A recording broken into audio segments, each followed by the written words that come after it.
నేను చేసినటువంటి ప్రోగ్రామ్ నాకు గుర్తుకొచ్చింది. నేను కూడా 85, 86 10th క్లాస్ జనగామలో ఏబీవీ స్కూల్లో చదువుకున్నాను. మీరు ఎట్లా కష్టపడ్డారు 5-6 సంవత్సరాల నుంచి. అమ్మాయి చెప్పింది మీరు వస్తారండి, లేకపోతే మేము అందరం ఏంటి కారా ప్యాకెట్ తెచ్చుకొని మేము మా ప్రోగ్రామ్ మేము నిర్వహించుకుంటామని చెప్పింది కదా. అట్లాగే 5 సంవత్సరాలు కష్టపడితే కానీ మాకు కూడా ప్రోగ్రామ్ కాలేదండి. మేము కూడా అంటే ఇప్పుడు మీరు 27 మంది కానీ మేము 120 మందితో కలిసి 5 సంవత్సరాల పోరాటం చేస్తే 2011లో మేము ఇట్లాంటి ప్రోగ్రాం నిర్వహించడం జరిగింది. కానీ ఎంత మంచి ప్రోగ్రాం అంటే ఇది నిజంగా ఒకటి, ఎందుకంటే మన మధ్యలో ఆర్థిక స్తోమత ఉన్న వాళ్ళు ఉంటారు, ఆర్థిక స్తోమత లేని వాళ్ళు ఉంటారు. మరి మనం అప్పుడు చదువుకున్నటువంటి టీచర్లను గుర్తుపెట్టుకొని వాళ్ళను ఇట్లాంటి రెస్పెక్ట్ ఇవ్వడం అనేది మంచి అరుదైనటువంటి సన్నివేశం ఇది. మరి మేము కూడా ఒక గ్రూప్ చేసుకొని ఆ గ్రూపుల్లో మరి ఆర్థిక స్తోమత ఉన్నటువంటి ఫ్రెండ్స్ అందరం కలిసి ఆర్థిక స్తోమత లేని వాళ్ళకి హెల్ప్ చేయడము, వాళ్ళ పిల్లలకి చదువులు చెప్పించడము, వాళ్ళ ఎవరైనా వివాహాలు వాళ్ళకు పెళ్లి చేయలేని స్థితిలో ఉంటే వాళ్ళకి హెల్ప్ చేయడం అట్లాంటివి జరుగుతున్నాయి. కాబట్టి మీరు కూడా అంటే ఇది ఒక సలహా మాత్రమే, అన్యదా భావించకండి. ఎందుకంటే మీరందరూ కూడా ఇట్లా గ్రూప్గా ఉండి ఎవరికైనా ఏదైనా అవకాశం ఏదైనా ఇబ్బంది అనిపించినప్పుడు మీరుగా సహాయం చేసుకోండి. ఇది ఒక మంచి వేదిక. అట్లాగే నేను ఇప్పుడు చూస్తున్నాను, ఇప్పుడు మాకు టీచర్గా మాకు ఎంత మంచిగా అనిపిస్తుంది అంటే చూడండి, ఇప్పుడు దీంట్లో మీ గ్రూపులోనే ఒక ఎస్ఐ ఉన్నాడు, ఒక హాస్పిటల్లో ఇది ఆపరేషన్ థియేటర్ ఇన్ఛార్జ్ ఉంది.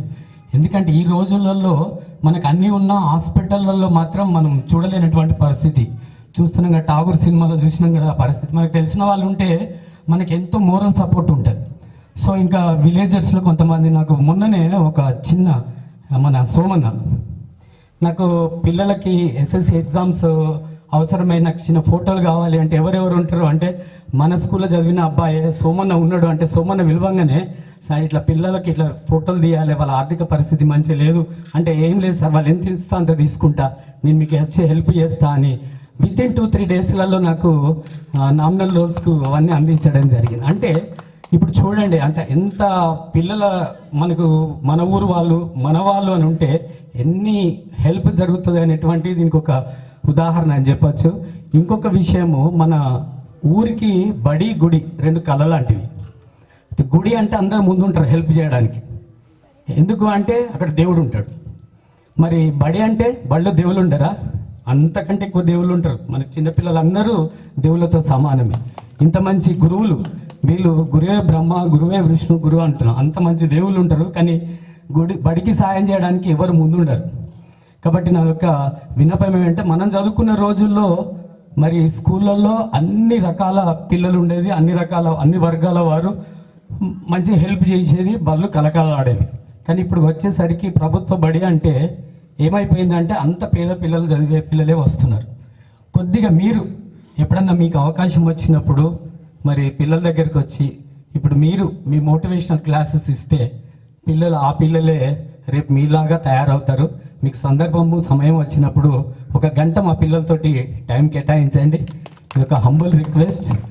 అట్లాగే ఏమైనా మీ వల్ల మా పిల్లలకి ఏమైనా హెల్ప్ జరిగితే చేయండి అని ఈ సభాముఖంగా మిమ్మల్ని అందరినీ ప్రార్థిస్తున్నాను. థ్యాంక్ యూ అండి, థ్యాంక్ యూ వెరీ మచ్. యాక్చువల్గా నా డిగ్రీ అయిపోయిన తర్వాత నాకు టీచింగ్ ఎక్స్పీరియన్స్ లేకున్నా మా గురువు గారు అయిన యాకే సార్ గారు నేను మీకు మ్యాథ్స్ సార్ అన్నాను, నాకు మ్యాథ్స్ సార్ అంటే నేను ఇప్పటికీ మా పిల్లలకి చెప్తాను, నాకు మ్యాథ్స్ సార్ అంటే యాకే సార్ అని చెప్పేసి. ఆ ఫోటో సార్ ఫోటో నేను ఎవ్రీ ఇయర్ 10th క్లాస్ పిల్లలు చూపెడతాను. Is a inspiration for us. నాకు టీచింగ్ ఎక్స్పీరియన్స్ లేకున్నా కూడా నాకు ఇక్కడ నేను ఇదే ఊర్లో చదువుకొని ఇదే ఊర్లో నాకు అవకాశం ఇచ్చినందుకు రాకేష్ సార్ గారికి, సోమిరెడ్డి సార్ గారికి, మరి ఇక్కడ ఉన్న టీచర్ బృందానికి ధన్యవాదాలు తెలుపుకుంటున్నాను. అలానే నాకు తెలుసు తెలియక నేను టీచింగ్ ఎక్స్పీరియన్స్ లేకున్నా కూడా మన పిల్లలందరూ చాలా జాగ్రత్తగా వినేది. నేను చదువుకుంటున్నప్పుడు మా నాన్న అనేది అరే అంటే నేను 140 minutes క్లాస్ చెప్పాలంటే నేను ఆల్మోస్ట్ 2 hours ప్రిపేర్ అయ్యేది ఇంట్లో. అరే నువ్వు చదువుకుంటున్నానికి పోతున్నావా, చదవడానికి పోతున్నావా, చదువుతున్నప్పుడు ఎప్పుడు చూడలేరనే బుక్ ఓపెన్ చేసింది, కానీ ఇప్పుడు నువ్వు చదువు చెప్తాను పోతున్నావు సార్ అంటున్నావు, నువ్వేంట్రా బుక్ వేసుకొని కూర్చున్నావు అని మా నాన్న అడిగేది. అంటే నేను ఎంత ప్రిపేర్ అయ్యి వచ్చినా కూడా ఏదో ఒకటి మర్చిపోయేది. అరే ఇప్పుడు ఇది మిస్ అయ్యాను కదా అని చెప్పి మళ్ళీ రేపు ఇంకా బాగా ప్రిపేర్ అయ్యేది. అయితే ఈ సెకండ్ బ్యాచ్, ఫస్ట్ బ్యాచ్ పిల్లల కోసం నేను ఇక్కడ అంటే మనకి యాకేశ్వర్ గారు ఏం చెప్పారంటే, మనకి ఇది ఫస్ట్ బ్యాచ్ అమ్మా, మనకి ఛాలెంజ్గా తీసుకోవాలి, మనకి రిజల్ట్ అనేది ఇంపార్టెంట్. ఈ రిజల్ట్ చూసి మనకి ఇప్పుడు ఈ అప్గ్రేడ్ అయిన స్కూలు నెక్స్ట్ ఉండాలి అంటే రిజల్ట్ బేస్డ్ మీదనే ఉంటుంది. కాబట్టి నువ్వేం చేస్తావో తెలియదు, నువ్వు కొంచెం బాగా జాగ్రత్త చెప్పాను. అయితే నేను ఫస్ట్ డే క్లాస్ చెప్పిన తర్వాత మన ప్రజెంట్ నరసింహరావు సార్ గారి పాప కూడా ఉండే. అయితే నేను వచ్చి ఫస్ట్ ఇంట్రడక్షన్ క్లాస్ ఏదో చెప్పాను, మ్యాట్రిసిస్ అనే చాప్టర్. అయితే సారు పోయి వాళ్ళ పాపను అడిగాడు, సార్ చెప్పేది అర్థమవుతుందమ్మా అని. సార్ నాకు వచ్చి, సార్ మీరు బాగానే చెప్తున్నారంట, కొంచెం బాగానే చెప్పండి, ఇంకా కొంచెం బాగా కేర్ తీసుకోండి అని చెప్పి. నేను చెప్పొచ్చే ఏంటంటే, ఈ పిల్లలు నాకు టీచరింగ్ ఎక్స్పీరియన్స్ లేకున్నా కూడా చాలా నేను చెప్పే శ్రద్ధగా విని, కొంతమంది పిల్లలు అంటే చాలా ఇష్టం నాకు. ఎందుకు, వాళ్ళు 7 o'clock మార్నింగ్ క్లాస్ పెడితే శోభ కానీ జ్ఞానేశ్వర్ కానీ కొంతమంది కరెక్ట్గా వచ్చేది, నాకంటే 5 minutes ముందు ఉండేది క్లాస్లో. నేను చెప్పే చాలా జాగ్రత్తగా విని మంచి మార్క్ తెచ్చుకున్నారు. అలానే ఇన్ని సంవత్సరాల తర్వాత కూడా మమ్మల్ని గుర్తుంచుకొని టీచర్స్కి వాల్యూ ఇచ్చి, టీచర్స్ అంటే ఇంత గ్రాండ్గా సక్సెస్గా ఈ కార్యక్రమం నిర్వహించిన ప్రతి ఒక్కరికి, మా స్టూడెంట్స్కి పేరు పేరున ధన్యవాదాలు. అలానే మా యొక్క గురువులందరికీ ధన్యవాదాలు. Thank you. పూర్వ విద్యార్థుల ఆత్మీయ సమ్మేళనానికి, పూర్వ విద్యార్థుల మరియు ఉపాధ్యాయుల ఆత్మీయ సమ్మేళనానికి ఇచ్చేసినటువంటి నా యొక్క విద్యార్థులు, మా గురువులు, గ్రామ పెద్దలు, తర్వాత ప్రతి ఒక్కరికి ఈ సాయంకాలం నమస్కారాలు తెలియజేస్తున్నాను. అయితే అది జస్ట్ 5 days 3-4 days బ్యాక్ మన కిరణ్ వాళ్ళ టీం వచ్చారు. ఇంటికి వచ్చి, సార్ ఏదో మేము గెట్ టుగెదర్ పార్టీ చేస్తున్నాం, మీరు రావాలి సార్ అన్నారు. అనగానే కిరణ్ చాలా రోజులు ఆయన చూడక 15 years అవుతుంది. ఏందే బాబు మీకు ఏం పని లేదా, మంచిగా అయితే థమ్స్అప్ తెచ్చుకొని మీ ఎవరో దోస్తులు వస్తారో, ఎట్లా పండుగ వస్తున్నారు కదా సంక్రాంతి పండుగకు, ఇక అయితే ఊకొని ఇంత కబుర్లు చెప్పుకొని పోక, ఇక ఎందుక మాకు అంత సార్లు ఇక ఒక్కొక్కరు అప్పుడు మా గురువులు చాలా ఏజ్డ్ అయ్యారు. ఇక వాళ్ళు వచ్చే పరిస్థితి ఏమో కానీ, ఇక మీరు చేస్తారా, చేసుకుంటే మీరు చేసుకోరాదు అని అన్నారు సార్. ఇట్లా అన్నా. అనగానే పిల్లలు లేదు సార్ మీరు రావాలి సార్ అన్నారు.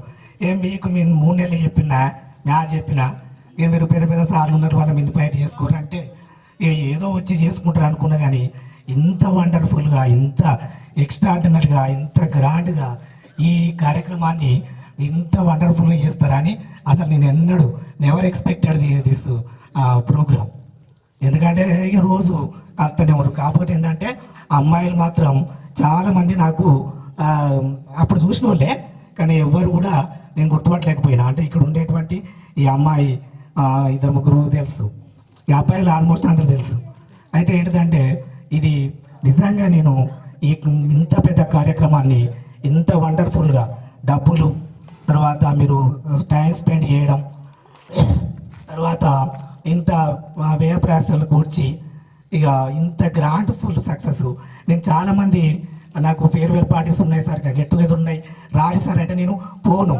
మా అన్నయ్య ఉన్నాడు ఇన్నే, అరే పోవాలరా, పోయి ఆడ ఏముంటుంది, ఆడ ఏం దోస్తం ఉంటుంది, వాళ్ళ బాధలు, అండర్స్టాండింగ్స్, ఫ్రెండ్షిప్ ఇంకా మనం స్ట్రెంత్ చేసుకోవచ్చు, మన అభివృద్ధికి బాగా అది మెట్ అవుతుందని బాగా చెప్పేవాళ్ళు. గతంలో ఒక 10 ప్రోగ్రామ్స్ నన్ను ఇన్వైట్ చేసారు, ఒక్క ప్రోగ్రామ్ కూడా పోలే. పోయినసారి ఒకరు చేసారు కానీ అంత మంచిగా అనిపించలే. దాంతో పోలిస్తే ఇది మన కిరణ్ మరి ఇంత గ్రాండ్ సక్సెస్ మీరు చేసినందుకు అసలు నేను అసలు మిమ్మల్ని మెచ్చుకోలేకపోతున్నా. ఇంకోటి ఏంటంటే వండర్ఫుల్ మీల్స్, ఆ బిర్యానీ ఇప్పటి నాకు వాటర్ అయితేనే ఉంది, వాటర్ తాగుతూనే ఉన్నా. మటన్